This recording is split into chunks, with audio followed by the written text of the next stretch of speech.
Hi guys, and welcome back to round 5 of the TW Steel DMAX Championship. Next up, it's the Interheat's turn to tackle the tricky cliff chicane configuration.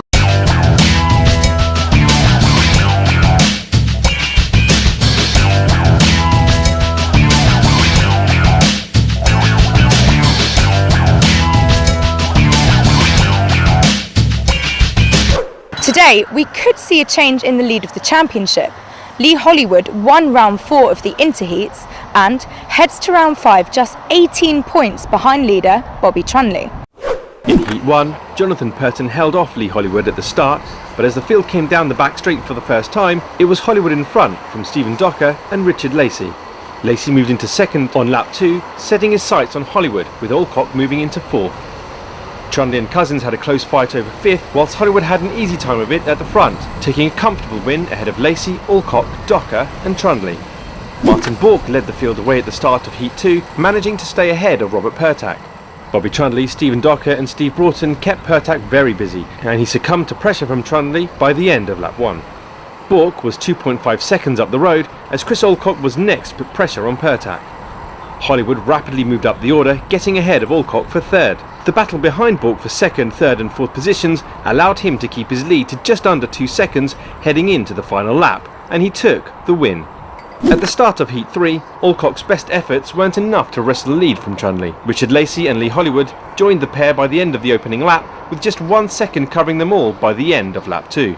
Alcock went for a move into turn 6 and nearly pulled it off, but Trunley was back through at turn 7, with Lacey and Hollywood following him through to drop Alcock to fourth.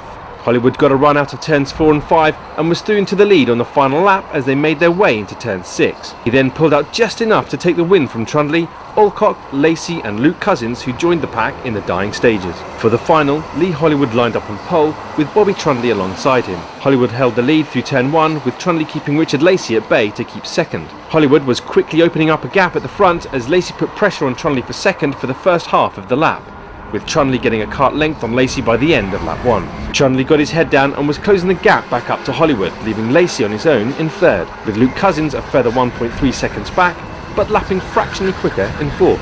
Hollywood responded to Trunley's pace and set a new fastest lap to extend it by 2/10. Lacey was losing touch with the top two and had Cousins closing in, who was now setting the fastest lap on lap 4, a 1:07.9, 6/10 quicker than Lacey. Stephen Docker was sitting in fifth, with Chris Alcock harassing him, going side by side to the final corner and turn 1 on laps 5 to 6. Trunley reduced the gap to Hollywood once more, with the top two looking very evenly matched. Lap 6 saw Trunley take a new fastest lap, 4,000th faster than leader Hollywood. Cousins was just a kart length behind Lacey now in the fight for the final podium position, as Trunley got tantalisingly close to the rear of Hollywood's kart through the final 3 corners. He was now just 2/10 behind. Hollywood wasn't phased, however, choosing not to go defensive just yet. Alcock had moved ahead of Docker on lap 9, just as Jonathan Purton joined them in the fight for 5th.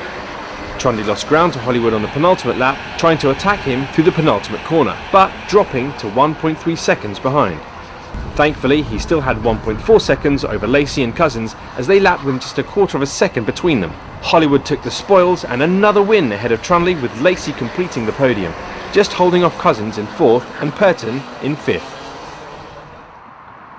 The winner of Interheats, round 5, Team Hollywood. Well done, Lee. Good luck. Smile. Look at the camera.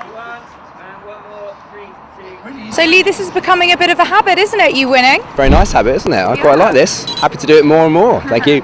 Yeah, brilliant. Did you find it quite challenging, racing Bobby, because you were really, really close, weren't you, both of you? Yeah, I think that was probably the closest race I've had in a long time. Yeah. Bobby pushed me very, very hard, and I was lucky to get that win, to be honest. So You were amazing, Bobby. Your determination was incredible. Yeah, I mean, I went for a stupid move.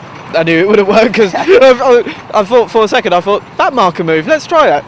Nah. Because it was the last lap, wasn't it, that you got past? Second to last, yeah, so right at the end. It was ironic because we'd actually been talking about it just before the final, saying that's a bit of a suicidal move if you want to go around the outside there. So he tried it anyway, which I thought was hats off to him. Good try, but yeah, it's very difficult to overtake around there. Absolutely. Did you find it pretty difficult to overtake as well? Obviously these guys, raced incredibly well. Couldn't quite keep up with them, but I was quite defending from Luke, and we had a really good race, to be honest. Just happy to be on the podium. I'll try and get them both next time.